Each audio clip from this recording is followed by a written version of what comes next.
তো বন্ধুরা, আজ সকাল সকাল বাইকে 500 টাকা তেল ভরে তিনজনে বেরিয়ে পড়লাম ম্যাসাজন ড্যাম বেড়াতে। এবং বেড়াতে গিয়ে দেখি সিউড়ি ঢোকার আগেই হাটজন বাজারে রেল গেট পড়ে গেছে। এবার সেখানে তো 5 মিনিট 10 মিনিট দাঁড়িয়ে থাকার এবং অপেক্ষা করার পর ট্রেন পেরিয়ে যাই। এবং ট্রেন যাওয়ার পরে আমরা বেরিয়ে পড়লাম এবং ম্যাসাঞ্জোর যাওয়ার রাস্তায় দুধারে দেখি খুবই বড় বড় পাহাড় এবং রাস্তা খুবই সুন্দর, যেতে খুবই মজাই লাগছিল এবং মনের মধ্যে একটা অদ্ভুত অনুভূতি হচ্ছিল, কারণ ফার্স্ট টাইম আমরা ম্যাসাঞ্জোর যাচ্ছি, তা আবার বাইকে।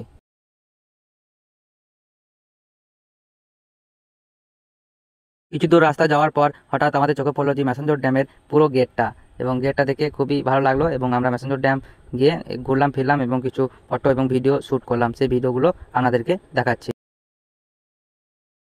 অবশেষে আমরা ম্যাসাঞ্জোর ড্যাম পৌঁছে গেছি। চলুন এইখানকার কিছু দৃশ্য আমরা ড্রোনের মাধ্যমে আপনাদেরকে দেখাতে চলেছি। চলুন দেখে নিন আপনারা।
তো আজকের মতো এখানে শেষ করছি, আরও দিন চলে আসবো অন্য একটি ভিডিও নিয়ে।